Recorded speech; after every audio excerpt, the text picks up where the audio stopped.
From Toronto, Canada, The Conspiracy Show with Richard Syrett.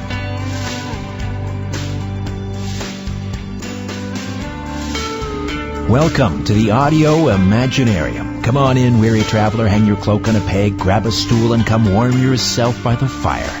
There are stories to be told, and you are among friends. Great to be with you as always. A few programming notes before we get started.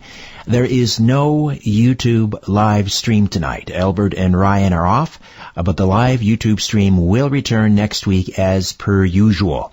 I also want to formally announce the launch of my brand new podcast. Very excited about this. Conspiracy Unlimited. 3 new episodes drop every week, every Monday, Wednesday, and Friday. 3 new episodes every week. You can subscribe at conspiracyunlimitedpodcast.com. conspiracyunlimitedpodcast.com, or just go to iTunes, Stitcher Radio.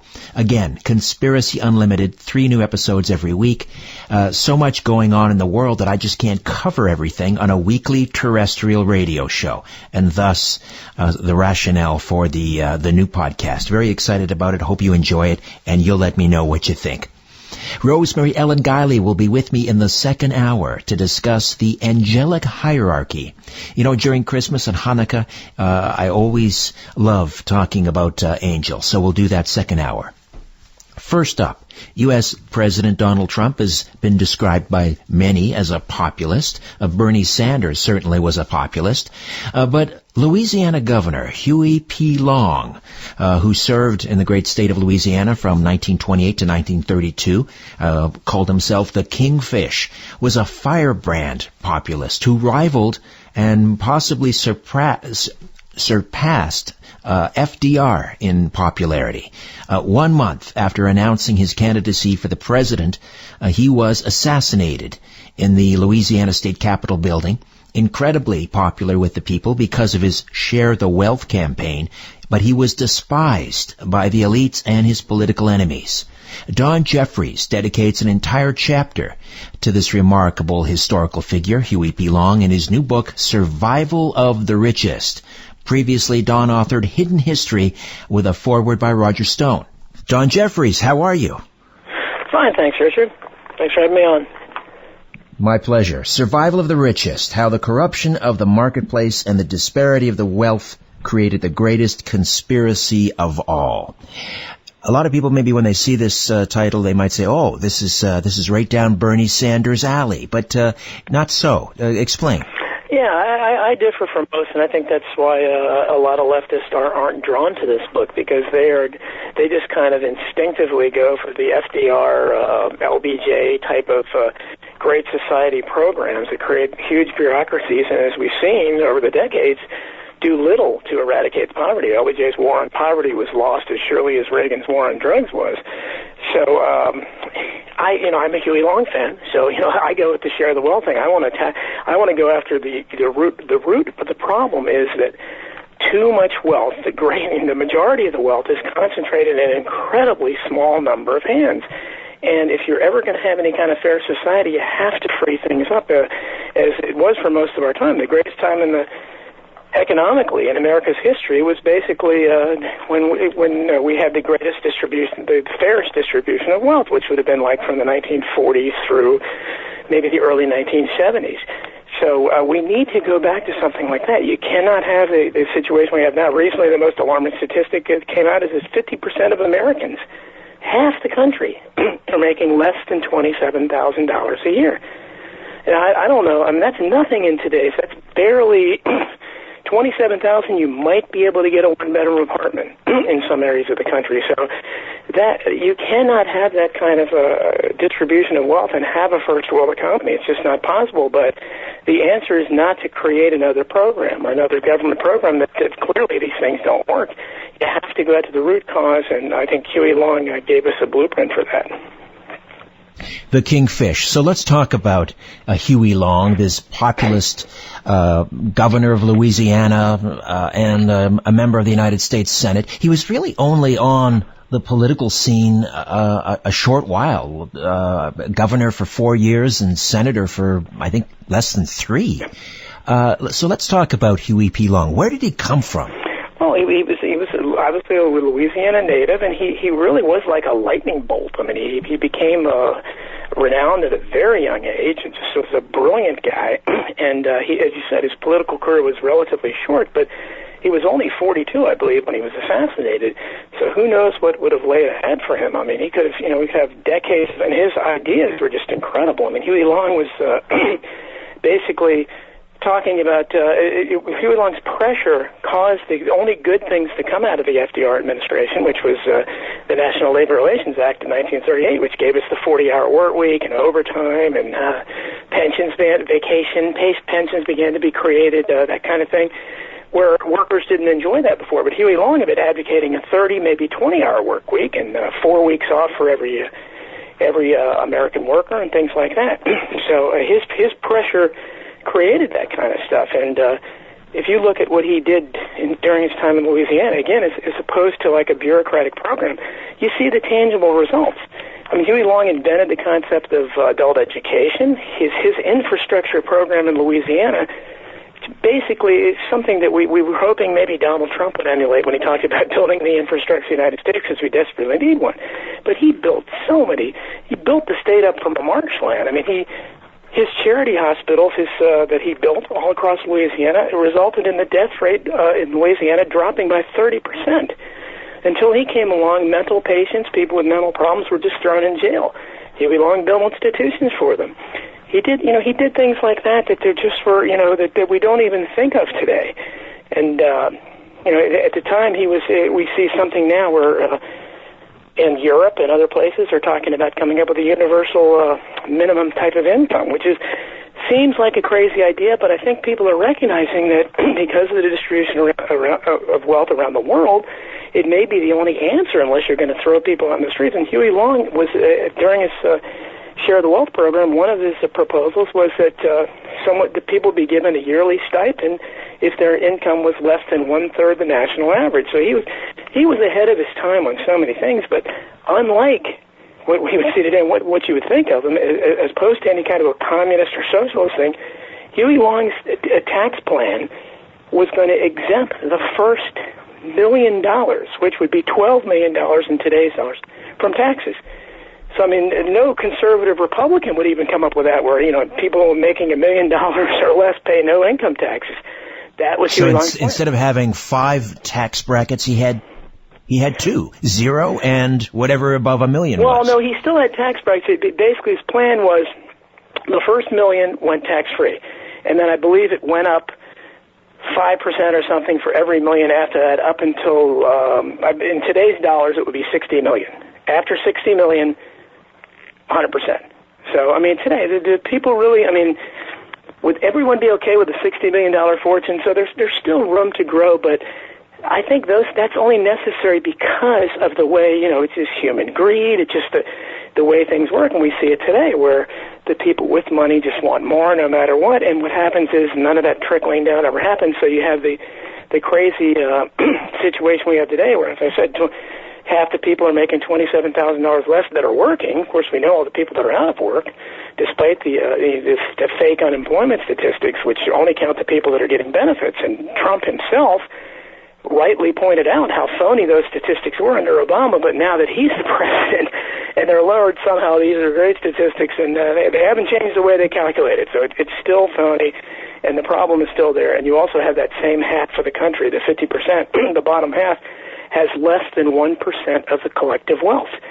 You just can't have a situation like that, because you've got half of the people that aren't able to buy your products and go to the shop and go to entertainment things. I don't understand how anyone can think we can have a first world country like that. But the people that are at the top are just walking around clueless, because they're doing fine, and that's all that counts in their world. Don Jeffries here on The Conspiracy Show. His book, Survival of the Richest, How the Corruption of the Marketplace and the Disparity of Wealth Created the Greatest Conspiracy of All, published by Skyhorse. Let's go back to Huey Long's rise to power. He started out as a lawyer. Tell me about his early career. Well, as he said, he never took a case against a poor man. And unlike, say, an Abraham Lincoln, who has this, reputation as honest, Abraham Lincoln was actually more of a corporate lawyer. He usually sided with the kinds of companies and powers that Huey Long invariably went against. He went against Standard Oil. He ended up arguing a Supreme Court case at a very young age, and I think it was William Howard Taft said he was the most brilliant man who ever argued a case before the Supreme Court. Huey Long, from the very beginning, was focusing on banks, the power of banks, and the bigger the banks, the better. He was focusing on Standard Oil, which was a huge concern in his state of Louisiana. He never, unlike a lot of these, let's say, a Noam Chomsky type who criticizes the military and our wars, rightly so, but then we find out his first few books were financed by grants from the military establishment. So there was nothing phony about Huey Long. He was the real deal. He did come up from nothing. He was one of those guys who did it by hard work. I'd have to check, but I think he didn't. I'm not even sure he graduated from college. I believe he just went and passed the bar exam at an incredibly young age. Just a brilliant guy. And he was, his power, his oratory was something to behold. And you can listen to his speeches even today. And in today's society with the internet and just being able to have video access to everything, I can't imagine how many views Huey Long's speeches would be getting on YouTube, or how fascinating he would be to watch on C-SPAN just talking to his colleagues. But he was a brilliant young guy, and they said he was young when he died, so he was always young. He was, he never got to hit middle age. He was 42 when they assassinated him. And you mentioned Standard Oil. I think he referred to them as the invisible empire. Did he have any? I mean, Teddy Roosevelt obviously was, before him, ran before him, but Teddy Roosevelt took on Standard Oil. Do you think they would have been simpatico? No, I'm not. I think he was being more sympathetic and more like William Jennings Bryan. I think William Jennings Bryan was a more real populist. Teddy Roosevelt has that reputation as a trust buster, and when Hidden History 2 hopefully is going to be published down the road here, my publisher's shown an initial interest in it. I have a lot about Roosevelt and these other figures there. I think Roosevelt was certainly not on the level of a Franklin Roosevelt as far as it being kind of a typical wheeling and dealing politician, but he loved war a little bit too much for my taste, and his difference with Huey Long would be, for instance, when Huey Long wrote, he had the audacity again at a very young age to write My First Days in the White House before he ever even ran for president, and it's a great read. I mean, it's a very short thing, but in the book he demoted FDR back to Secretary of the Navy just to tick him off even further. And his Secretary of War, this is very revealing, where obviously he would somebody like Teddy Roosevelt would never agree, because Teddy Roosevelt never met a war he didn't like. Although I'll be honest, Teddy, at least he did walk the walk, because he actually would have gone and fought in the war himself anyway. So he actually did, put his hands on it. But again, he was too much of a warmonger for me. But in his book, Huey Long named General Smedley Butler the greatest anti-war activist we've ever seen as his Secretary of War. And that shows you that there wouldn't have been any wars in the Huey Long administration with Smedley Butler Secretary of War. And Smedley Butler, for those who don't know, wrote that book, War is a Racket. Yep. Yes, we did. And also Smedley Butler issued a comment after when he read the book that he said being named Huey Long Secretary of War was the greatest compliment I've ever received. Was Smedley Butler somehow wrapped up in the supposed plot to launch this military coup against Roosevelt? That's an odd story, and one I've never totally understood, because Smedley Butler testified that he was approached by these right-wing forces who wanted to overthrow Roosevelt. And again, I hope I ask the questions that most historians don't ask. But most historians just kind of sweep that under the rug because they don't want to talk about Smedley Butler at all. They want to stay away from him. But I would ask why, these right-wing fascist forces would come to a very far left-wing anti-war guy like General Smedley Butler. Why would they come to him to ask him? So I find it, but I don't doubt that they did, because I think Smedley Butler was an honest man. But I find the whole thing kind of strange, because again, Roosevelt was playing the game they wanted, and certainly I don't understand why they would have wanted to overthrow Roosevelt unless it was for some domestic reasons, because he was certainly, like his cousin, Teddy Roosevelt, FDR was never met a war he didn't like.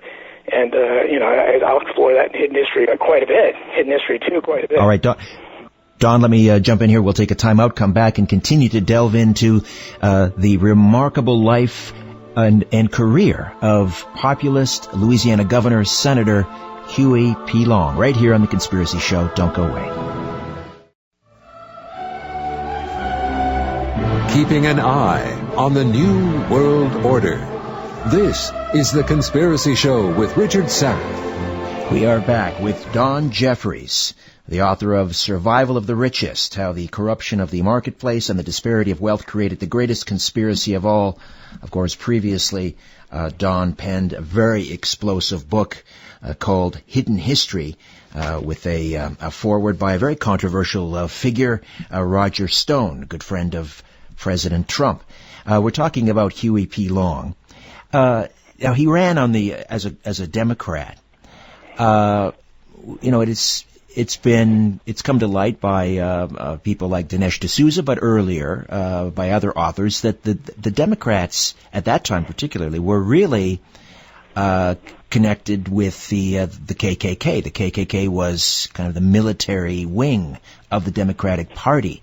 How did Huey P. Long, being the populist that he was, handle the KKK? Well, he was unlike any other Southern Democrat, especially of his time. He strongly opposed the KKK, and the KKK strongly opposed him. Now, I imagine, again, because Huey Long didn't play any identity politics, and that's, again, what differentiates him from any so-called liberal today. Huey Long didn't really, his few comments that he issued about race is that any man, any person, regardless of their color, should be given the same opportunity. And those kind of things that we all can agree to. He didn't pit black against white. That's why even today, the older poor people that are still alive there, whether they're black or white, they have pictures of Huey Long in their houses. They loved him because he, unlike any other politician of his age or our age, he ignored those kind of distinctions of race and religion and so, or gender or whatever. I'm sure he would be ignoring the transgender stuff and things like that today. He concentrated on the big issue, which was the class distinction. It wasn't right that the wealthy had so much of the money so that people had to live in devastating conditions. Some people had to, and that's what he concentrated on. And it's hard and I think that's why you see the kind of debate we have today, because we get lost up in this identity politics. And I'm convinced that very few people would vote for modern-day Republicans, but they do because they're so upset at the ridiculous social justice warrior type of things that the Democrats run on, and they just get so irate at that. They just want to see them lose, even though they know they're not going to benefit from the Republican tax proposals. I mean, I've told my blue-collar friends over and over again, going back to the days of Reagan, your taxes aren't being cut, but they somehow, I don't know how they get swept up in this stuff. I said, you realize you're not making enough money, you're not having enough taxes taken out to begin with to have them cut, but they just still want to believe that, and we see that in the new tax proposal, where it's really the poor and working class are not going to benefit at all. But Huey Long, he lets you know who is going to benefit, and certainly almost everybody would have been happy under his proposal. I mean, this guy, again, he's talking about race relations. He abolished the poll tax in Louisiana. I think he was the first governor to do that. And he, in addition to all the other great stuff he did, he instituted policies that they've calculated would have saved in today's dollars, saved the average family over $5,000 annually. These are significant savings, and you can look at any of these, New Deal, Great Society type of programs, and no one can sit there and say, well, let's save $5,000 because of some anti-poverty program LBJ came up with. Not going to happen, but Huey Long, he did that. He came up with a debt moratorium, which is the closest thing we've had to a year of Jubilee, which is what I think we really need is a year of Jubilee. Yes. And he came up, the closest thing is debt moratorium, basically stopped all foreclosures in his state. 80% of the people under his proposal, 80% of the people stopped paying any personal property tax at all. Because, again, he recognized who was capable of paying it and who wasn't, because the problem then, as now, that we never discuss, is the problem is most people are not being paid enough. That's the question where fairness comes in, because people aren't paying, and that's why survival of the richest really looks at all that. Why does certain occupations pay what they do, as opposed to other occupations? And we kind of examine that. Is really the vice president in charge of looking out the window, is he really worth thousands of times, more money than the janitor who's cleaning the building for him? And if both of them were gone for a month, whose presence would you notice? I don't think anybody would know the vice president was gone, but you'd certainly know the janitor was gone. So I think we just looked at it and have, everything, no matter what kind of work you do, I think it has some value, and you should be paid at least enough. One of the things Bernie Sanders said that I agree with is that any full-time worker, it's disgraceful for any full-time worker to be living in poverty, and that's true. But if you look at half the people making $27,000 or less, you're looking at a whole lot of people that are living lives that are way below what they should be living in a nation as wealthy as ours. One of the things I think that the current president could have learned from, or could learn from Huey P. Long, is the way that once he became governor, he consolidated his power. I mean, and this is one of the things that Trump has been criticized for by his supporters. Everyone talks about how he's being opposed by the permanent bureaucracy and he's the deep state. But Huey P. Long went in there and he cleared house in an awful hurry, didn't he? I mean, he just started firing cabinet people and hundreds of people. Yeah, and there are some similarities in their rhetoric. Trump's certainly no share of the wealth guy, but if you look at some of Huey Long's tweets, the way he made up, names for FDR and his people, he would constantly troll them and prod them the way Trump does. But Trump's rhetoric is, but then Huey Long backed it up with real, like I said, he saved the average family $5,000. He built the entire state up. While Trump talked about the infrastructure, he's done absolutely nothing. Huey Long did it. He walked the walk. Trump talks a good talk, and again, these are about other things, but Trump did talk about infrastructure and ending the wars and so forth, but the reality is different than that. And Huey Long, as you can see, his fantasy presidential administration included Smedley Butler, Secretary of War. I don't see anybody outside the swamp in Donald Trump's administration at all. He just keeps naming one insider after another, and then he kind of goes back to his Twitter, and he's like, I call him the tweeter-in-chief, because that's really the only thing he appears to do. He just kind of talks as if he's an outsider, like he can't do anything. There's the swamp doing it again. Well, why do you keep naming people that are in the swamp to every position around you? If you want to drain it, you have to start by getting rid of these people and putting some real outsiders in power. But he hasn't done that. Huey Long did that, and plus Huey Long obviously was totally sincere. His entire career showed that he was sincere in what he believed in, and he was devoted to that share of the wealth cause, where I don't think Donald Trump has showed that he's very sincere about anything. Huey P. Long was certainly, authoritarian, I think, is an appropriate term. He would show up unexpectedly on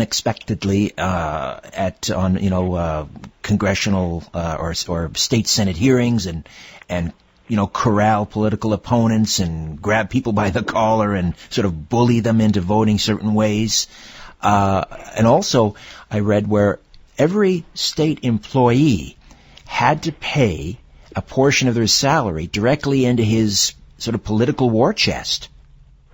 Well, you're talking about the deduct box. And again, with anything, Richard, that's written or said about Huey Long, I take it with a grain of salt, because this was the greatest enemy that the establishment, the swamp, had in the 20th century. This was a guy who threatened their very existence. So anything written about him like that, and if he had this corruption at all, if he had a so-called deduct box, it was really small change compared to the corruption that we see in all these guys. I mean, Huey Long's body count, didn't exist. Unlike in hidden history, I talk about all these politicians have a body count behind them as they rise to power. Huey Long himself was killed, part of FDR's body count. After basically predicting, you can go back and read the congressional record now. And you can still see all the speeches Huey Long delivered up until a month before he was assassinated, where he predicted he was going to be assassinated and alleged that there were highly powerful people in Washington, D.C. that were plotting his assassination, and that he gets assassinated. So I think that what happened to Huey Long kind of belies any fact that he was corrupt, because the people that end up getting assassinated almost invariably are threats, whether the Kennedys or whoever, threats to the establishment, where the Henry Kissinger types are still alive and doing well and living into their 90s. Mm-hmm. Before the assassination, there was an attempt to impeach Huey P. Long, not too far into his term. I think it was the first year. Yep. Tell me about that. Yeah, and he has a great speech where he said they tried to impeach me in 1930, and then in 1930, whatever. He goes over it in his typical comedic style, and we see that it's not surprising. I think this is probably the less violent method that his opponents choose to try to take him away from power, and we've seen that throughout history. Judge Jim Garrison, certainly was they did the same thing to him when he was trying to, investigate the JFK assassination. And even today with a guy like Trump, who, like I said, I have tons of problems with, but basically his opponents are just kind of stamping their feet up and down and just saying, we have to just go away, or we have to, they're trying to cook up, they have no possible grounds to impeach him because he really hasn't done much of anything. So I don't know, but I think they want to impeach him because on the basis of that tape where he made his ridiculous locker room comment that tons of obnoxious males make every day, to one another, and that this doesn't rise to an impeachable offense. But this is the problem when someone, even Trump, as ridiculous as he is, I think he's a loose cannon, and he still scares some people in the establishment that he might do something good. So in Huey Long's case, they knew he was the real deal, and what he was talking about was revolutionary and would have really affected every powerful person in the country. So sure, they chose impeachment at first, and that didn't work. And eventually, as he predicted, he was assassinated. The impeachment. How much did that have to do with making enemies with Standard Oil, and he wanted to tax Standard Oil? Standard Oil, it seems, from a lot of indications, they seem to own the media, the New Orleans Times-Picayune, the editorial staff, a lot of advertising dollars from Standard Oil. Was it about the tax on oil? Well, I think that had a lot to do with it, and certainly at the time, one of the probably the most powerful journalists in Louisiana was Harding Carter, who was the father of Harding Carter III, who was Jimmy Carter's press secretary. And if you watch Ken Burns' documentary on Huey Long, which is it's one-sided, it's certainly not. It's biased against Huey Long, but it's the least biased thing out there because it's basically just people talking. But one of the people that talks quite a bit is Harding Carter's widow, and she freely admits, we talked every Saturday night about who was going to assassinate him, when they were going to do it, and we were happy when he was assassinated. She still admitted that. But the press at the time gave him, it was very similar to what we see with Trump. The press was so against Huey Long, and the state was divided, much as America is divided now, into people that hate Trump and people that still like him. And that's the way Louisiana was. Louisiana, I think, it was probably a little less divided because I think the people, he had obviously had more support than Trump does now. But the press and the Standard Oil type controlled organizations were totally against Huey Long. And so I think it's when people talk about anything with Huey Long, the deduct box and his bullying people and all this stuff, I just take it all with a grain of salt because I understand how despised he was by powerful forces. So it was in their interest. They're not going to ever depict him as this nice, humble guy who just was concerned with helping the poor. All right, Don, stay put. We'll take a quick time out, come back, and continue to delve into the Kingfish, Huey P. Long, the great populist. I'm back with more right here on The Conspiracy Show. Don't go away. Exploring theories, uncovering facts, and offering a different view of the universe. This is The Conspiracy Show with Richard Syrett. Welcome back. Don Jeffries is with us, author of Hidden History, of course. We're wild with anticipation over the future release of Hidden History 2. In the meantime, we have Survival of the Richest, how the corruption of the marketplace and the disparity of wealth created the greatest conspiracy of all, with a foreword by, well, look at that, yours truly, Richard Syrett. We're talking about Huey P. Long and how he survived impeachment.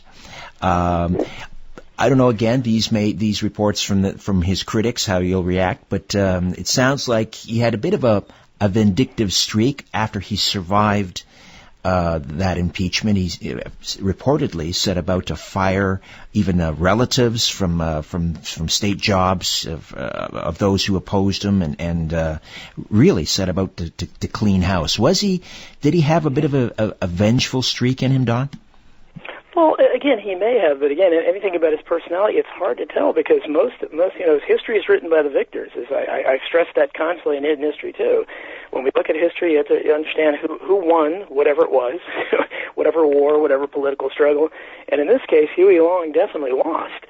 So, and he's not going to be represented as any kind of an admirable figure. That's just not the way it goes. Whereas the figures that the establishment historians want to promote, whether it's the Roosevelts or Woodrow Wilson, Abraham Lincoln, whatever. Even today, we see a despicable guy in our lifetimes, most of our lifetimes, Lyndon Johnson, who was, you can't find a good personal anecdote about him anywhere from the people that worked with him. But recently Rob Reiner makes a film where he tries, again, they're trying to resurrect LBJ as like a better figure than JFK, who, again, JFK, you can't find a personal anecdote about him from people that knew him and the way he treated people that isn't positive. I mean, he was a nice guy to everybody, but it doesn't matter. LBJ was a typical politician of his time who was willing to do anything and step on anybody to get power, and JFK was fighting for peace and going against every powerful force in the country at that time, almost like Huey Long in a different way. But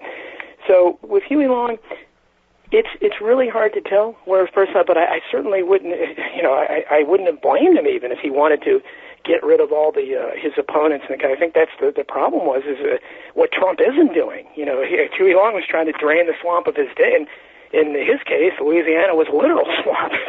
He had to drain and then pave. He basically paved the state and built up the infrastructure there, but he had tons of political opponents. So he had very colorful language, and he certainly exaggerated things. So, I mean, one of his great speeches, he began with saying, I have half a mind to lead the mob and hang the other damn 90-some, how many senators were at the time, hang the rest of you. I mean, certainly, I don't think that was literal, but it was his colorful rhetoric, and it's what made him so attractive to people, especially people that were struggling, because they looked at, in the days of the Great Depression, he was a fighter and a champion for him. I believe the Share of the Wealth Societies had 10 or 12 million members nationwide, and they were growing. So this is I think we have to keep in mind anything written about Huey Long, whether it's that or Robert Penn Warren's All the King's Men, which not surprisingly won a Pulitzer Prize. I mean, these kind of awards are generally given out to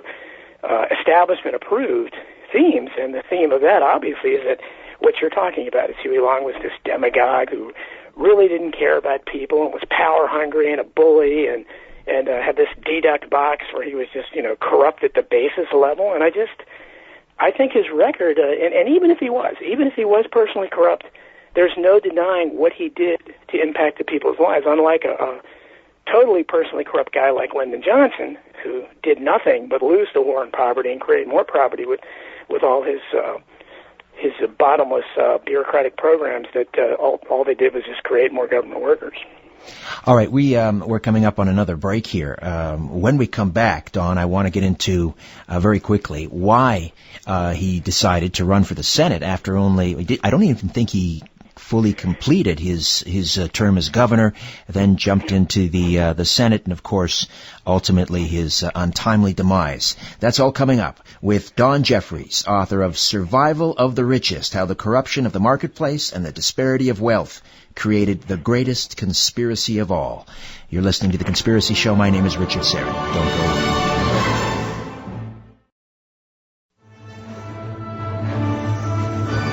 The world is being pulled over your eyes. This is The Conspiracy Show with Richard Syrett.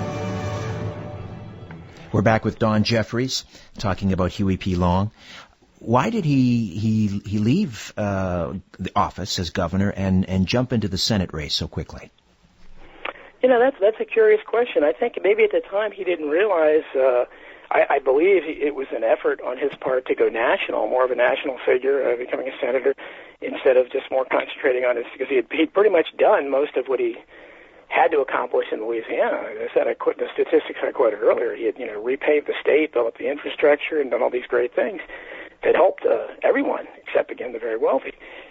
I think he maybe looked at it as a more logical springboard for a presidential run, but as we know, Barack Obama was the first sitting senator since Kennedy that was elected to the presidency. So usually going to the Senate isn't a ticket to the White House. But in Long's case, there may not have been that much history to reflect upon, and he probably thought, I believe, the only rational reason I can think of is because he thought it would make him more of a national figure, and because he definitely wanted to go to the White House. Initially, as you say, he supported the New Deal, but he had a falling out with FDR. What happened?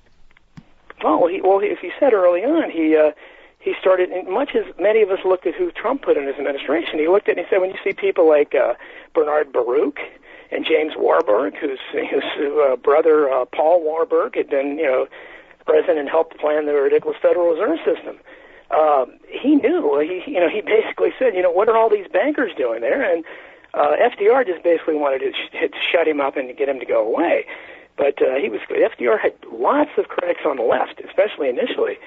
But Long was probably the loudest, and I don't know that he ever necessarily liked Roosevelt, because Long, like most genuine leftists at the time, was strongly opposed to World War I, whereas FDR, safely ensconced his position as Assistant Secretary of the Navy, was strongly in favor of it, as was Teddy Roosevelt.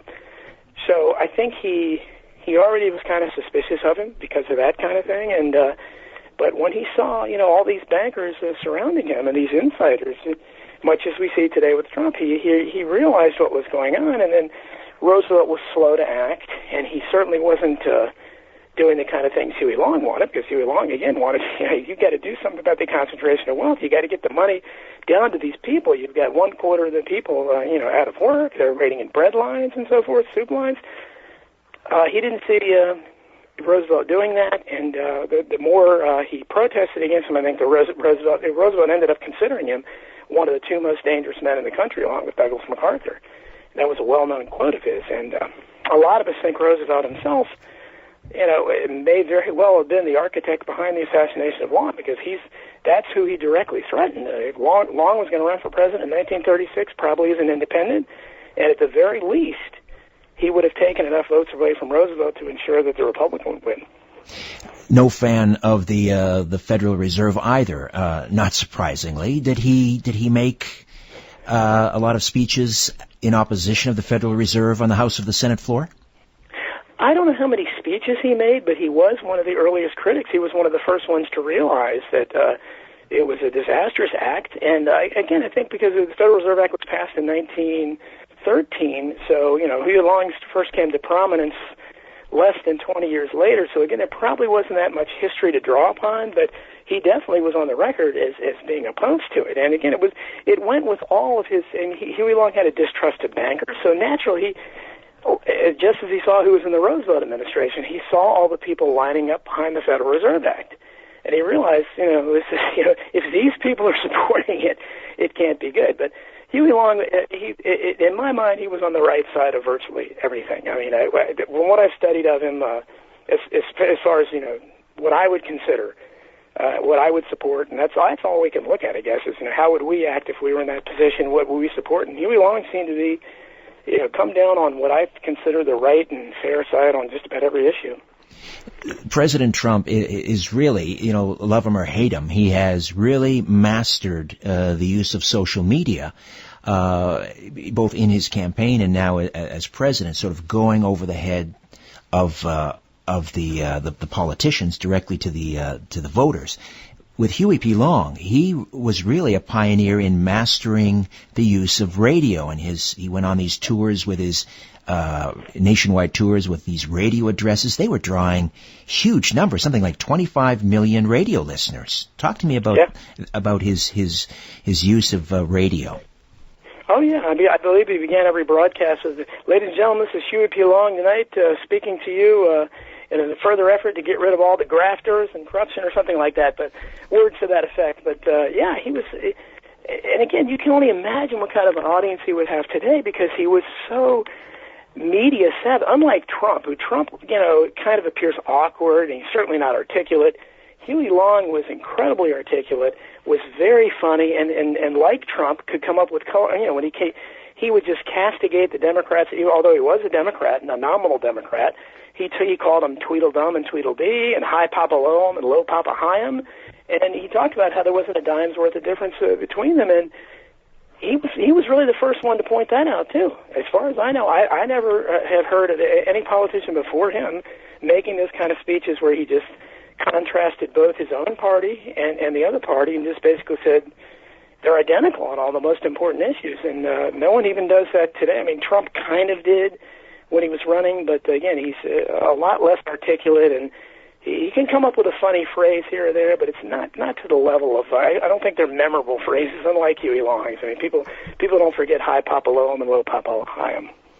And he was receiving, I think, something like 60,000 letters a week in support, more than the president. So you can start to see how Roosevelt would perceive Huey P. Long as a real threat. Oh, yeah, I think he was personally jealous of him, too, because Huey Long was much more popular than Roosevelt. He received more fan mail than any senator had in history, and ever has in history, and more fan mail than all the other senators combined. People back in those days, when our government was more open still, when people could walk off the street and just go, if there were room, they could go sit in the rafters there and watch the Senate sessions. People would do that. And they were coming for one purpose, and that's all. He was a rock star. He was like the Beatles, being in Congress. And I have no doubt that he would, in 1936, if he had run for president, I think he would have been elected. Because especially if they had any kind of debates, which they might not have had, but his rhetoric would have been so much better than, because Roosevelt had nothing to run upon. He had done nothing to cure the ills of the country. They were still mired in the Great Depression, and then I guess it was Wendell Willkie in 1936, whoever it was just a typical banker stooge who was just a lukewarm version of Roosevelt, and High Papa Low'em to Low Papa Hi'em. He didn't disagree on any significant issues. So Huey Long would have been such a contrast there, and certainly every poor person would have voted for him. And I think they recognize that, and I believe that's why he was assassinated. Well, he did announce he was running for president in 1935, and it was only a month later that he was assassinated in the state capitol. Who was who was this gunman, his assassin, Carl Weiss? Well, he was the alleged gunman, Carl Weiss, was the son, a young doctor, of one of Long's countless political opponents in New Orleans, but his family still. His son is still alive, I believe, and he still fights for Weiss's. And I don't believe for a second Weiss did it. We know that in 2005, a former Louisiana police superintendent, Francis Grevenberg, signed a sworn affidavit that said at the time that Carl Weiss was framed for the murder by planting a gun at the scene. And they know that. They never produced a bullet that killed Long. Like in so many of these cases, there was no autopsy before him, no x-rays. From what we know about the operation that was there, they talked about that it was like a circus in there. And some of his opponents were in there that were involved that had no reason to see him live. And later on, they said, his injuries were nothing. He shouldn't have died from it. So he basically died from awful medical treatment. And you have to keep in mind that half the state loathed him. And as in the case of Harding Carter's widow and I.F. Stone, the leftist journalist who also hated the Warren Commission critics and constantly said Oswald did it. But this leftist darling, he was on Ken Burns' documentary too, and he said, I hate to say it, but I was happy when he was killed. So the left hated Huey Long as much or more than the right did. I put in the book, I put the quotes from the the American Communist Party and the American Socialist Party. They both loathed Huey Long. They didn't. When he died, they celebrated, and that makes no sense if he, considering they call him a communist or a socialist himself, and theoretically, that should be especially what socialism is about. But that clearly shows the distinction between populism and socialism or communism. Socialism or communism produces the kind of stuff obviously we saw in the Soviet Union and countries like that, and to a lesser degree what we saw, in programs like LBJ's Great Society or things that Obama might want to have done, whereas Huey Long's populism produced real tangible results, and I think that's why he was assassinated, and those other figures had nothing to worry about from assassins. Getting back to Weiss, I mean, wasn't this this assassination done at close range? Didn't Weiss shoot him from 4 feet away or something, and then Long's bodyguards returned fire and killed Weiss? But what other possible explanation could there be if it wasn't Weiss firing that gun? Well, again, we have to obviously trust Long's bodyguards, because Weiss was shot 70 times or something ridiculous. I mean, they just blew him away. They made certain he wasn't alive to tell any tales. And again, he could have had insiders on it. I think most people believe, and there are theories out there that say Long's bodyguards accidentally shot him. And I would have to think it was probably an insider or two in his butt, which certainly could have been possible, that shot him. And then how they had Weiss lured to the scene, I'm not sure. Obviously, I don't know how the intricacies of the conspiracy, but we do know, except we had that police superintendent that later, before he died, admitted that, we planted a gun at the scene. So what are you planting a gun at the scene for if the guy did it?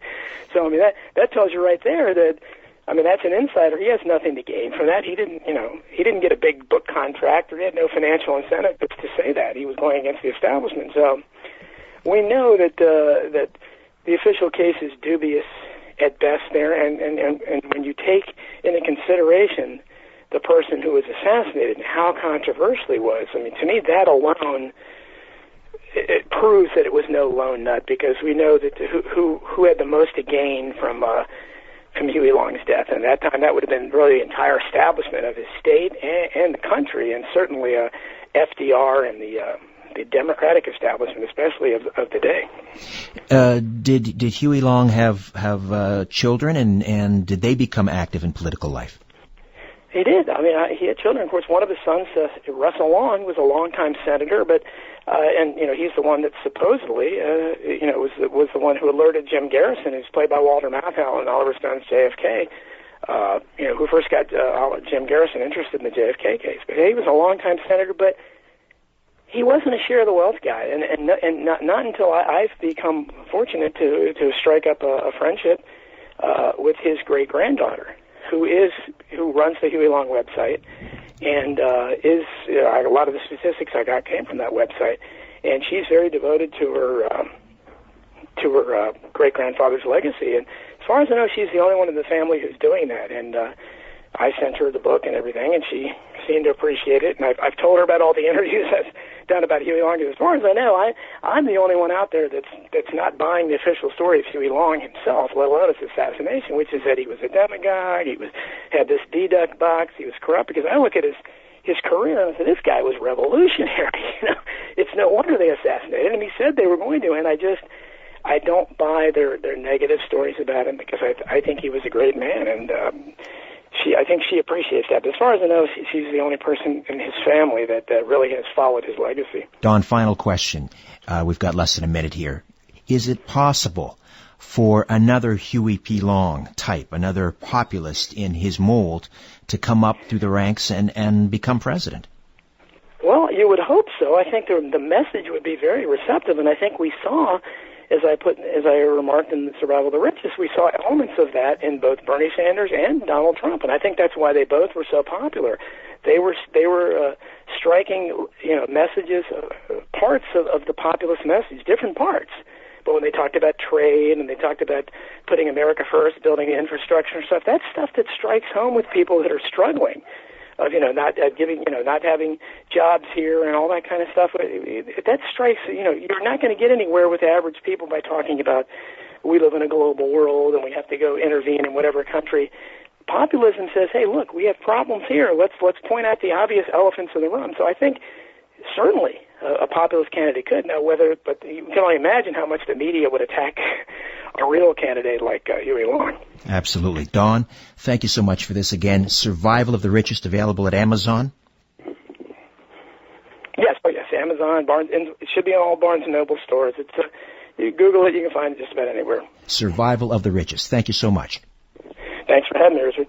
All right. Rosemary Ellen Guiley next. We'll talk angels right here on The Conspiracy Show. Stay with us. We'll talk.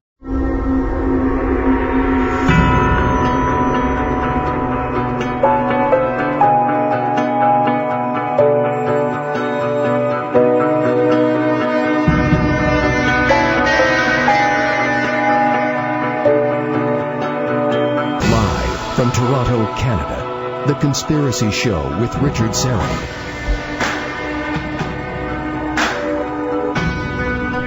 Thanks for inviting me into your home, long-haul truck, RV, camper, taxi, your parents' basement, your loft, that greasy spoon just off the interstate, and your cabin in the woods. And a big howdy to all of those listening in on one of our affiliate stations across North America, the podcast, of course, of TalkZone.com, those of you who listen through the Conspiracy Show app, those of you who watch the Conspiracy Show on the live YouTube stream, and please take a moment and hit the red sub button. I need your help to get to 10,000 subscribers as quickly as we can. But incidentally, just a reminder, there is no live YouTube stream tonight.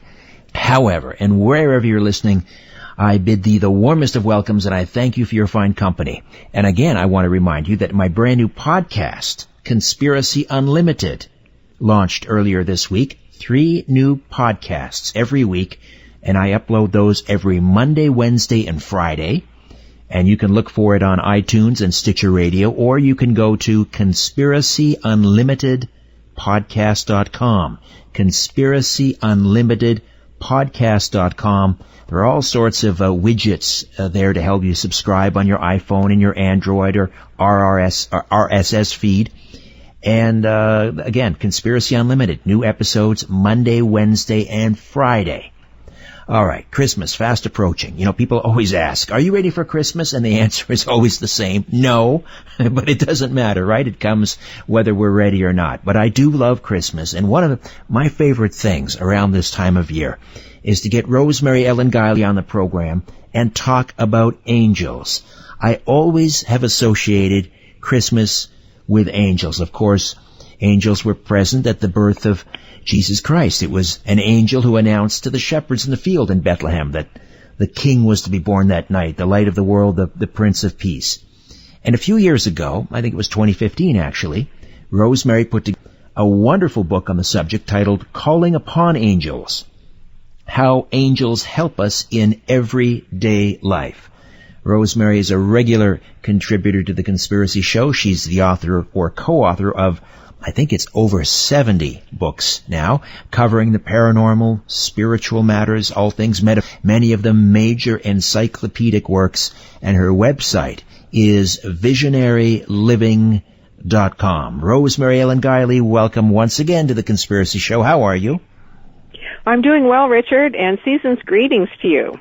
Likewise. A very Merry Christmas. So let's talk angels, because in that book, as I recall, like right out of the chute, you offer up an amazing example of how angels can intercede on our behalf, help us in our daily lives.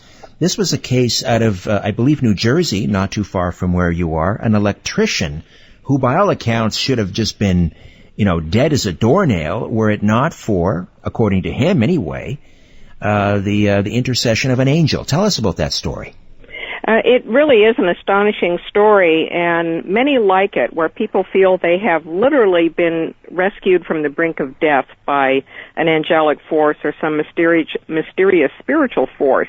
And Robert was an electrician, and he was working in a mill and managed to grab a hold of a 440-volt wire that he didn't realize was live.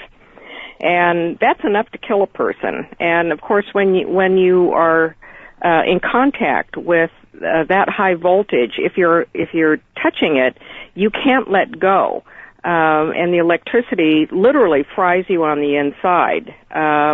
And he had this thought crossing through his head that he didn't want to die, as you know, he's feeling this force.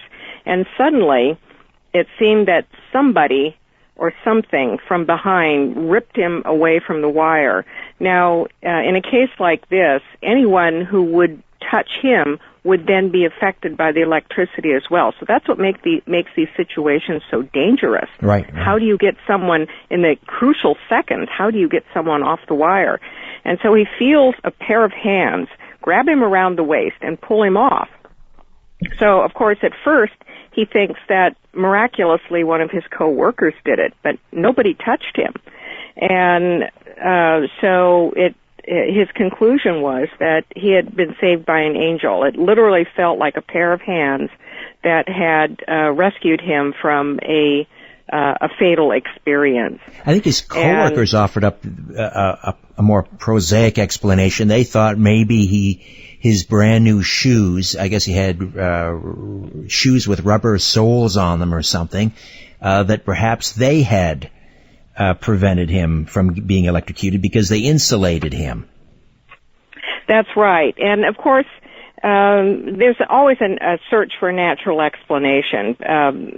People are kind of dumbfounded by these events, and the first thing they think of is, well, how do we explain this?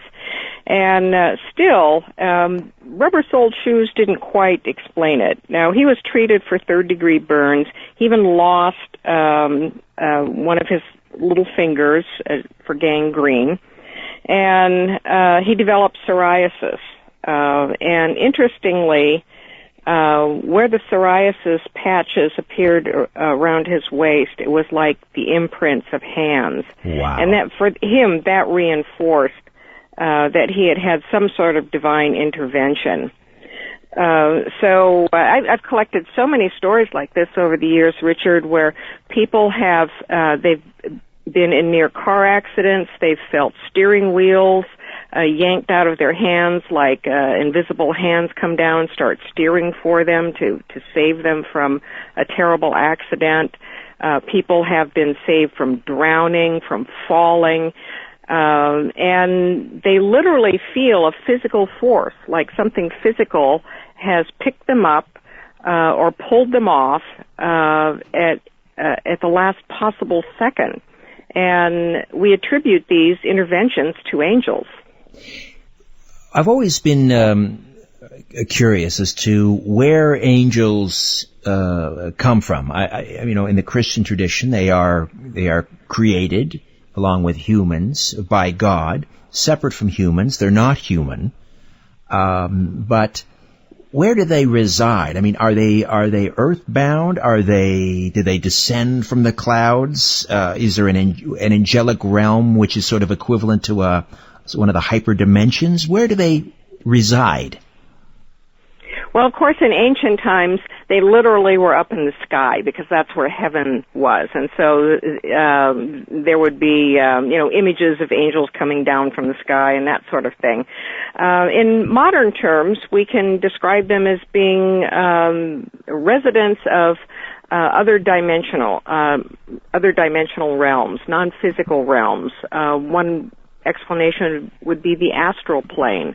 Angels have no body, but they can appear as though they have bodies. And they exist in these realms very close to Earth.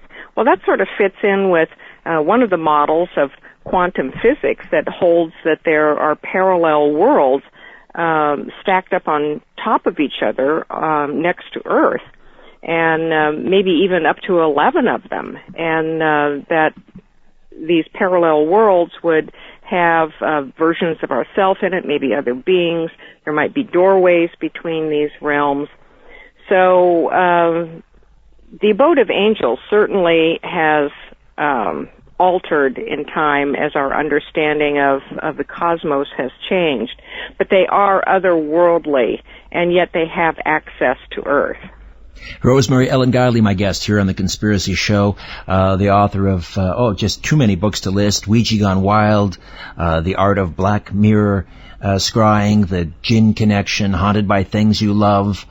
The most recent one, which combined traveling and the paranormal, The Road to Strange. Right now, of course, we are talking angels, calling upon angels. Now, I learned something from your book that I didn't realize. I learned a lot of things from your books, but one thing I was totally unaware of was that the idea of angels, even within the church, sort of fell out of favor. It was almost, as you point out, they were embarrassed to talk about angels. When did that happen, and then when did it change?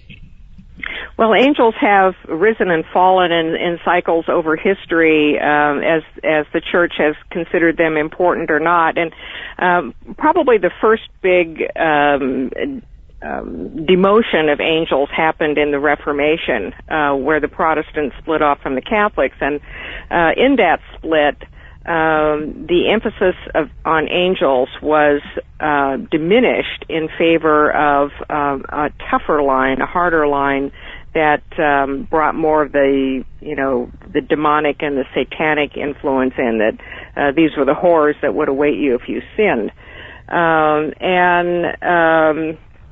During Victorian times, angels enjoyed a bit of a renaissance, but it was in connection with death. There was so much death and mourning on a daily basis in Victorian times, and angels were guardians of the soul. They were the shepherds who took us to the afterlife, and so angels were quite popular in that regard as funerary monuments, decorating, death notices and things like that.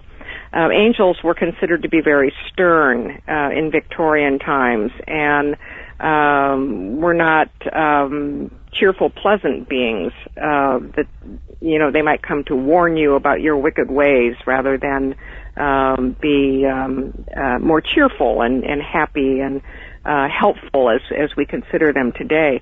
Well, on into the 20th century, in modern times, angels had another falling out in popularity, and I think it was just our switch into a more scientific, technology-driven world. Things like angels became more fantastic.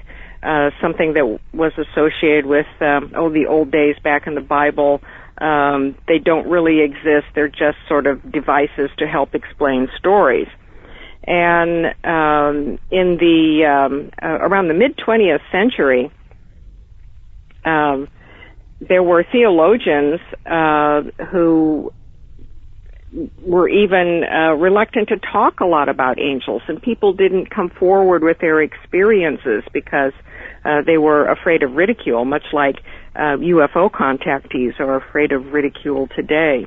Now, this is interesting because, on the other hand, in the mid-20th century, we have a pope. In fact, we have two popes, one in the early 20th century and one in mid-20th century, who advocated believing in angels and cultivating a relationship with your guardian angel.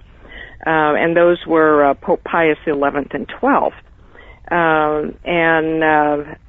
Yet in the popular media, angels were considered devices. They were fantasy devices.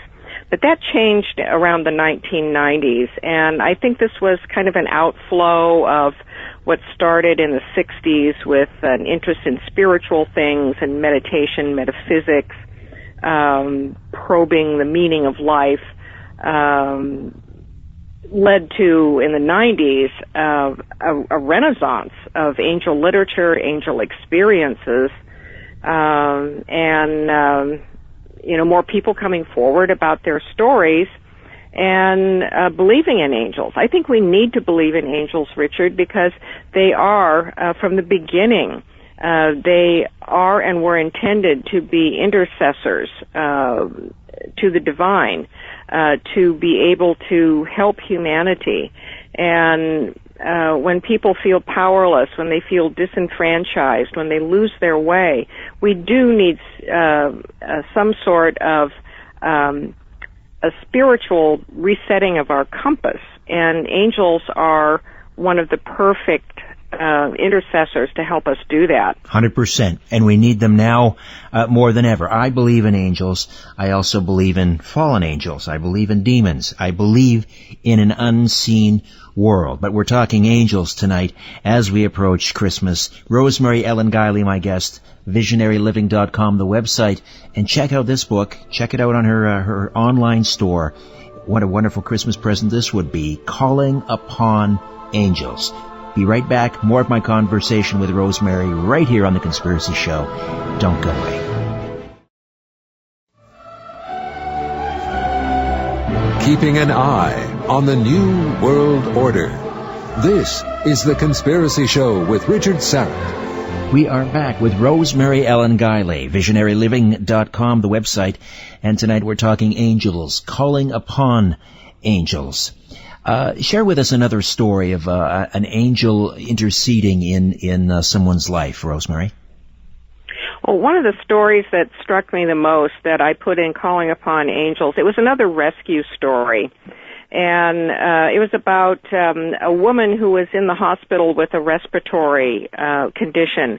And she would have these kind of seizures or episodes where she couldn't get her breath.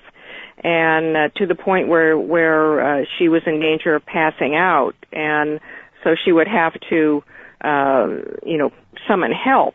And so she has one of these attacks, and a nurse comes in, kind of storms in, all businesslike, and tells her how to get her breath back by clamping her hand over her nose or her mouth, and giving her instructions on how to regain her breathing. And she's very stern about it and barks these commands out.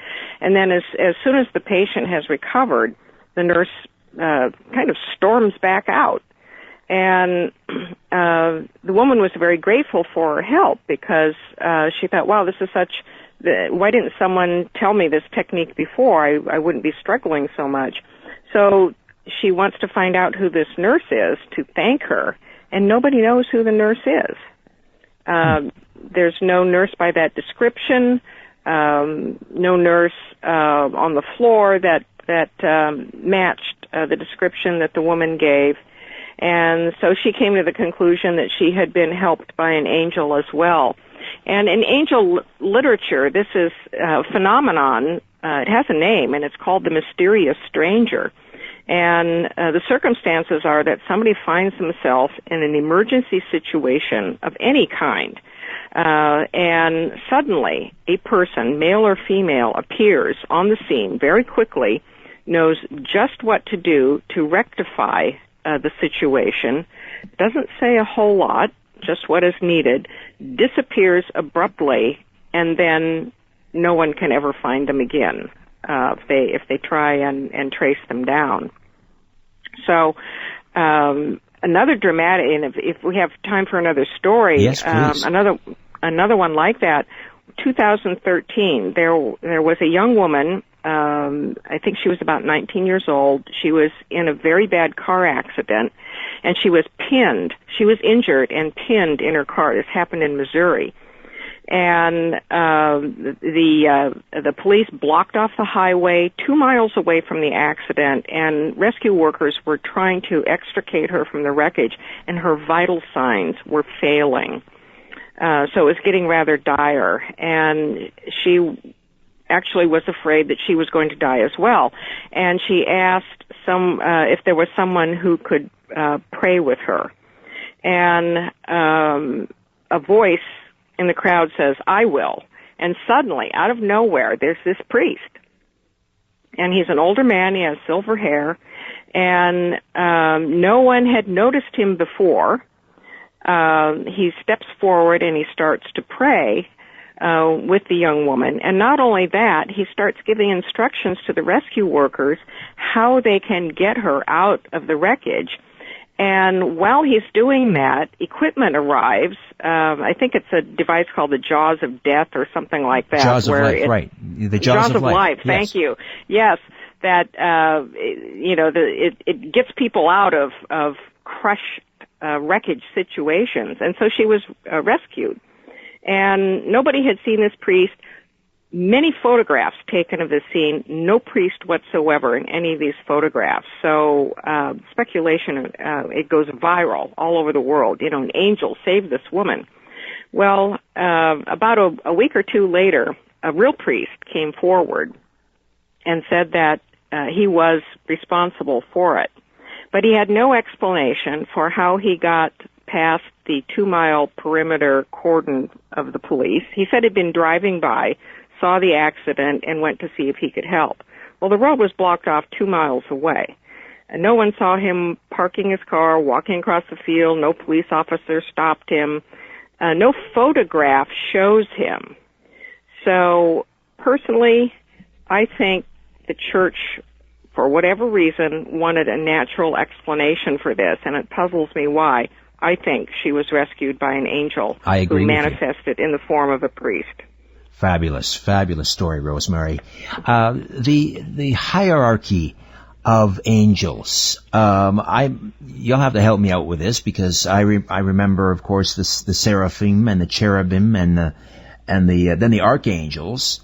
But then there's something, I don't know, like 9 different orders. Help me fill in the blanks. Do we start with the archangels at the top? They're at the very top, are they not? Well, no, actually they're the second from the lowest. Oh, so it shows you how much I know. All right. So who's at the top? The seraphim? The seraphim are at the top, right. Yes. And there are actually a number of hierarchies of angels, and the one we know the best is a 9-level hierarchy, and it is credited to a man known as Pseudo-Dionysius, and pseudo not because he was a false figure, but he's often confused with the biblical figure who was also called Dionysus. But he lived in either the 5th or 6th century in Syria, and he was steeped in Platonic philosophy, and he created this hierarchy. And the idea is that the heavens mirror the earth, and the earth mirrors the heavens. So as things are organized on one level, they are on the other. And so if earth is organized, then heaven must be organized as well. So the seraphim are at the top. And their name actually means carriers of warmth, fire makers. Sometimes they're even called fiery serpents because of the nature of their energy. But they are so close to God that human consciousness is said not to be able to comprehend them at all. And their purpose is to hold the energy of creation and literally the energy of God. And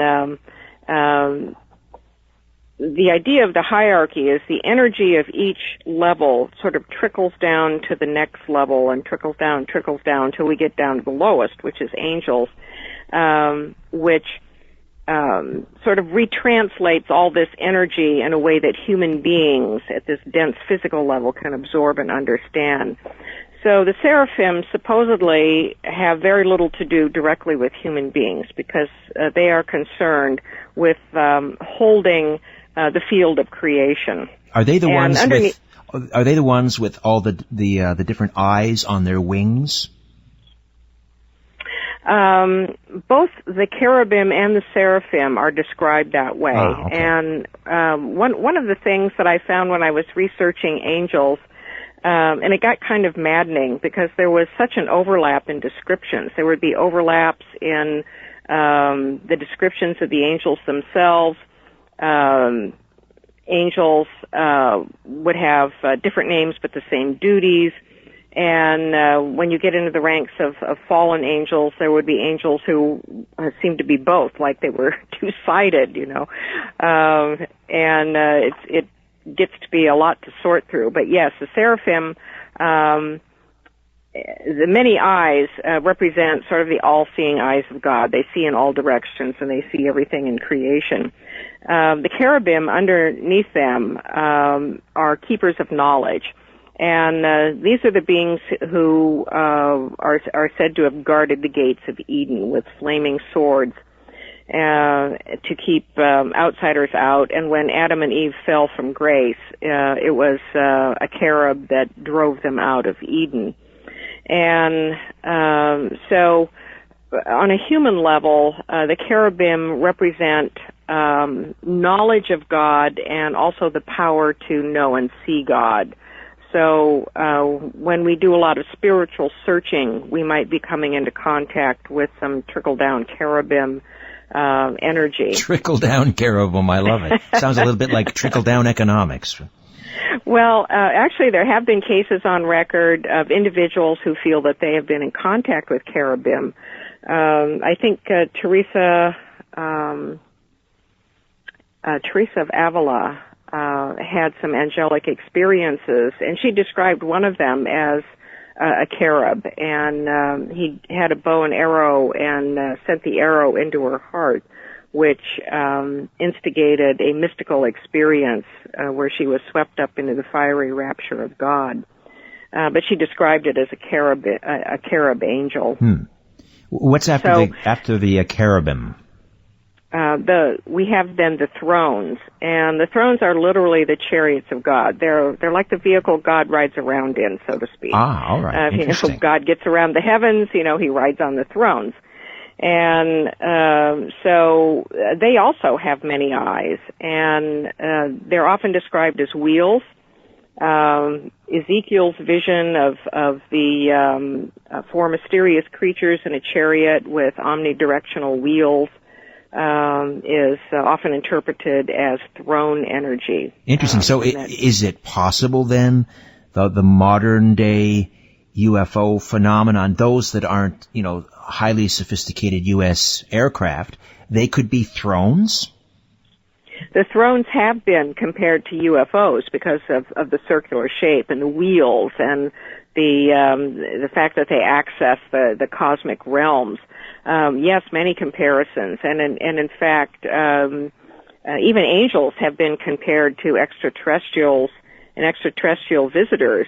We have modern experiences today where people encounter beings, and if they don't have any orientation to ufology whatsoever, but they know about angels and maybe even have some spiritual beliefs or religious beliefs in them, they might interpret these visitors as angels rather than ETs. And that was the case with Betty Lucas, who then remarried and became Betty Luca Andreasen. Yes. When she had her first encounters, she thought they were angels. It depends upon how the beings present themselves. If they seem to be otherworldly and glowing and they walk through walls. Not all of these otherworldly visitors are little grays with big black bug eyes. So there's quite a bit of blurring and overlap there. And we may actually be incorporating the biblical angel into our modern ufology mythology as well. Interesting. I mean, when I think of angels based on the Bible, I'm thinking of these tall, incredibly beautiful creatures, and we hear again in the abduction phenomenon, we hear people talk about the tall whites, we hear people talk about the Nordics. So they may be describing angels. It's quite possible. And in fact, a lot of people in recent surveys have described their contact experiences as being with energy beings, that they have not a corporeal-looking form, but something that's more diaphanous, which sounds like an angel, but yet could be something of an interdimensional or extraterrestrial nature. All right, Rosemary, stay put. We'll take a time out, come back. A short segment awaits. We'll maybe work down the ladder of the hierarchy of angels. We'll talk about archangels, guardian angels, and we'll hear some more fabulous stories from Rosemary's collection of angelic intercessions, calling upon angels. Rosemary Ellen Guiley, right here on The Conspiracy Show. Don't go away. Exploring theories, uncovering facts, and offering a different view of the universe.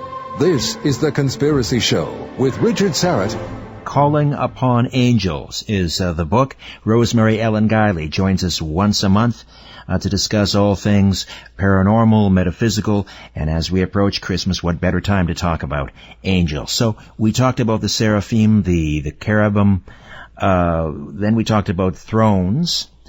And so what's next on the in the hierarchy after thrones? Well, then we get into the middle tier of angels, and the hierarchy of 9 levels is broken into 3 tiers. So, we've talked about the 3 highest tiers that would have very little direct contact with humans. Now, in the middle sphere, we get into angels that embody a lot of characteristics that human beings would relate to more on a daily basis. For example, the dominions, which would come, they're also called the dominations. They regulate duties, and chiefly the duties of angels, but they're also associated with the quality of mercy. They're kind of governmental in nature, so they're organizers, and they keep the clocks of the cosmos running. And below them come the powers. Now they also have alternate names as well. Authorities would be a very well-known alternate name. And they have a lot to do with the battle between good and evil. They also govern the powers of nations on earth. They're about the right use of power. And they often serve as spirit guides. They are sometimes said to guide the deceased to the other side. So we could look upon the powers as models of how to use your power well, for right or wrong. So would they attempt to interfere or manage geopolitical events, for example, maybe one of these powers, one of the hierarchy of angels, would they try to influence a Vladimir Putin or a Kim, the rocket man, as Trump calls him, from North Korea? Would they try and influence them to do the right thing? Well, it's not the role of angels to meddle. And so they are said to be, and I do believe this, they are limited in their ability to influence the affairs of human beings. When they are petitioned and called upon, then they can exert an influence. So, yes, they could influence someone. Their role, of course, would be to influence for harmony and for good, to keep the dark side, to keep chaos, evil, destruction, those forces at bay. But as we know, we have plenty of that on the planet. And I think that there are dark forces that are invoked as well. So it's a constant balancing act between the two sides, and the powers would be very involved in that. All right. What's below the powers? The powers, right? And then the last ones there in the middle range are the virtues. And these are angels that are associated with miracles, with healing, with kind of inner qualities that we need to overcome obstacles, courage, strength, and fortitude. We can appeal to the virtues to help us bring out all of those qualities. So the middle level is more accessible to us. Most of the time, people are dealing with angels and archangels, but I do believe that we have access to these other realms where the angels are literally models of the high road for human beings, and we can call upon them to help us embody those same characteristics, strengths, and attributes within us. So those are the first 2 spheres in the hierarchy. So then we come to the final sphere, and what do we have here? Well, we have the principalities, and they also look after earthly affairs, cities, nations, even religions. like the dominion, or not the dominions, like the powers, they have sort of governing abilities. And I would say they are a more accessible level of the right use of power. Now, the lower two levels, so we think of angels as exalted beings, mighty exalted beings, and we're actually dealing with the lower two levels most of the time, That's the archangels and the angels. Why don't we take a quick time out? When we come back, we'll get to the archangels, because as you say, those are the ones that we have the most dealings with. Rosemary Ellen Guiley, the author of Calling Upon Angels, right here on The Conspiracy Show. Don't go away.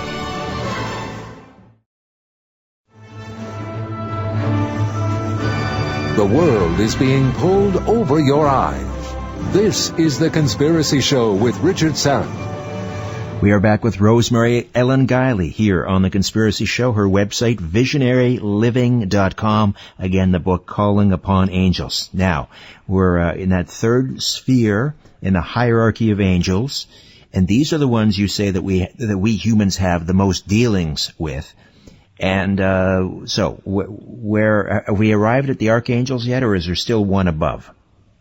No, we're at the archangels. The All principalities are the ones right above the archangels. And the most familiar archangels are Michael, Gabriel, and Raphael. Right. And nobody knows exactly how many archangels there are. They are, again, interfaces to God, but not on the level of the much higher realms. Sometimes they're described as that there are 7 archangels who stand in the presence of God, have the ability to literally be in the presence.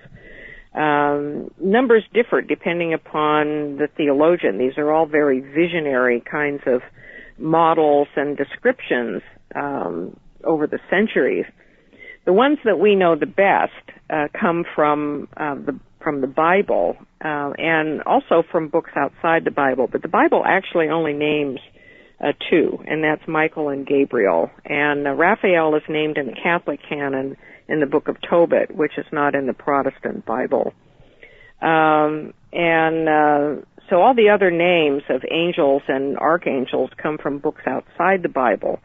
And the archangels, again, embody sort of higher level qualities. For example, Michael is about the fight against good and evil, but he's a street fighter. And he's got scrappy. the sword. He's got the sword and the shield. He's the force you call on when you're really in the thick of it, dealing with any kind of adversity, any kind of problem. And he also, in lore, weighs the souls of the dead, and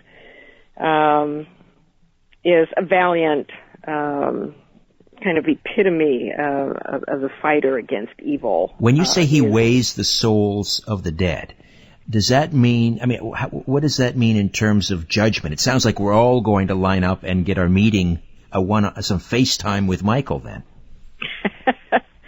Yeah, well, personally, I don't think there is any, weighing of the souls myself, but he's often presented that way in lore and also in art. In fact, in art, he's often shown holding a scale, and with the sinners weighing down the scale and the good souls weighing up. So it's part of the sorting the wheat from the chaff in the afterlife, part of the final judgment. He is one of the most important angels said to escort souls to the afterlife. He is often associated with the angel of death. And Gabriel is the angel who comes to Mary to announce the birth of Jesus. Right. And so Gabriel represents purity, awakenings, beginnings, the herald of something new coming in. Raphael is associated with healing, and in the book of Tobit, he teaches a young man by the name of Tobias how to exorcise demons by using the smoke gall of fish, and also which is a healing process, because Tobias does that to heal an affliction of a young woman whose husbands are murdered on their wedding night by this demon. Oh, dear. And so Raphael is associated with healing, and he's often shown with a fish. So there are other archangels as well, but they, again, we look to archangels to see a bigger picture concerning ourselves and our relationship to God. The angels are our personal level. That's where we find the guardian angels, angels who come and help us with tasks or to get through rough patches in life. I think angels come and go in our lives as we go through changes and challenges. I do believe in guardian angels, that we have at least one, maybe more, of these spiritual beings who are with us from birth to death, and maybe even from lifetime to lifetime. Guardian angels are fascinating to me. It's not something I learned about in church. I don't know if guardian angels are even part of Christian doctrine. Are they?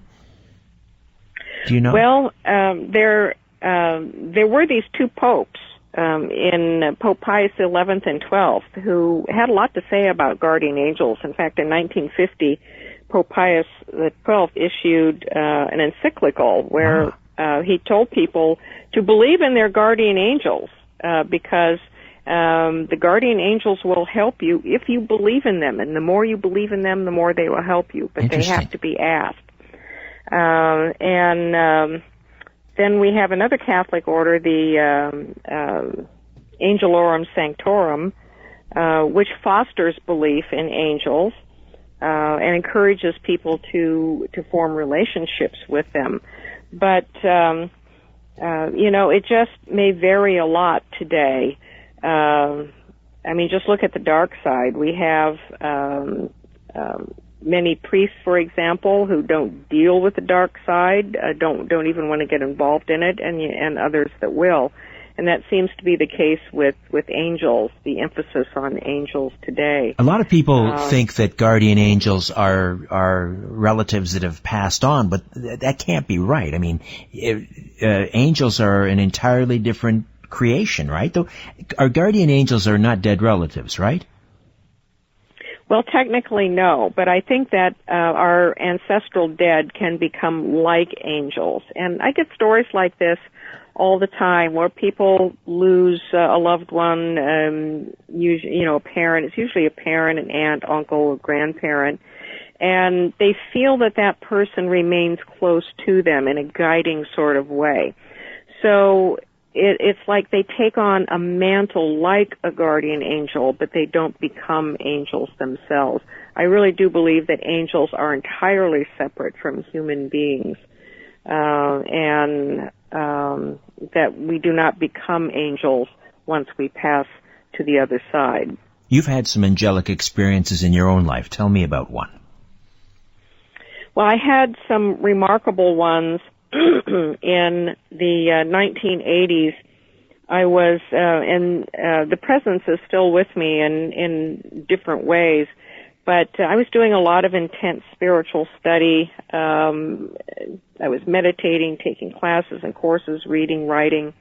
And I think that when you focus your intention so intently that way, you're bound to have some sort of breakthrough of experience.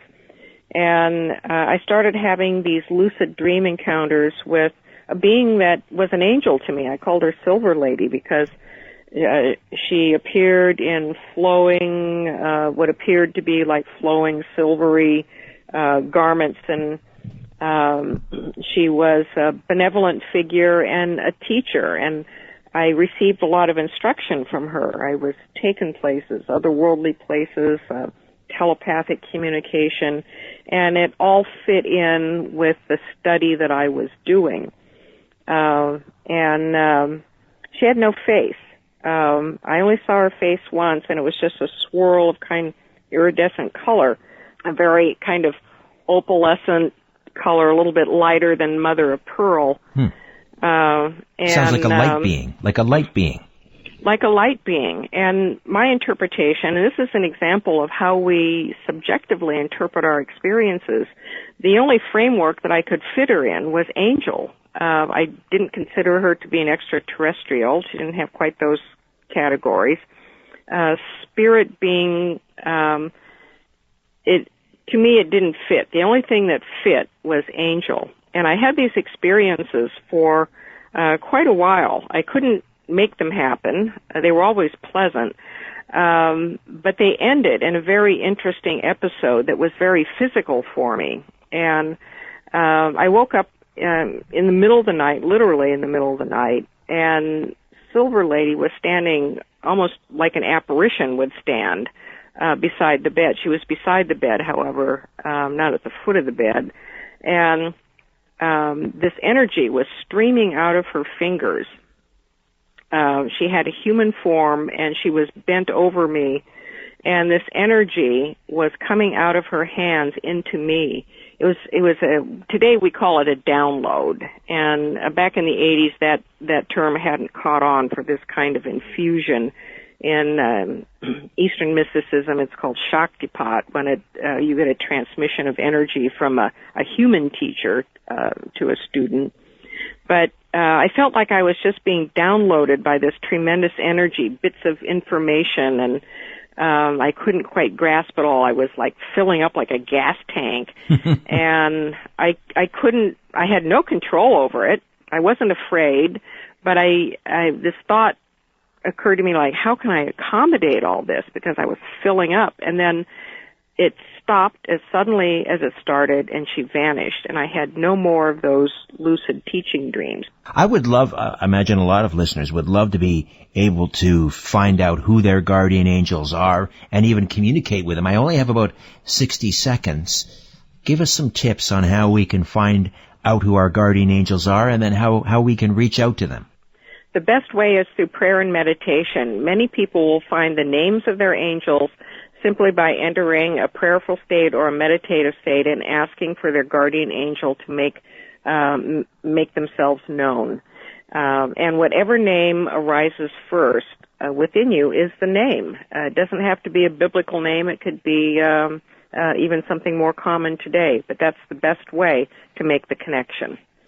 And then if you ask for their intercession, for their help, you pray as well. And I mean, how likely is it that you'll get to see your guardian angel? I think most people do not see their angels, but they feel their angels. They might feel a palpable, tangible presence around them, even like someone putting their hands on their shoulders. Angels will often give signs. Feathers are a very common manifestation, coins. If you pay attention to synchronicities, I think the angelic realm communicates in that way quite often. They will appear in dreams. And I've had a number of visual experiences with angels, and they're pillars of light that are they're so bright you can't look directly at them, and they probably step their energy down quite a bit, even for that. Rosemary, Merry Christmas to you and Joe. All the best of the new year as well, and thank you so much for spending some time with us. Well, thank you, Richard, and I'll talk to you in the new year. Indeed. Happy New Year. Thank you. Rosemary Ellen Guiley, visionaryliving.com. Back next week with a brand new program. Our live YouTube stream will be back as well. In the meantime, don't be afraid. There's nothing concealed that won't be revealed, and nothing hidden that won't be made known. What you hear in the dark, speak in the light. What I say in a whisper, proclaim from the housetops. Move over, Aphrodite. I'm coming home. Good night.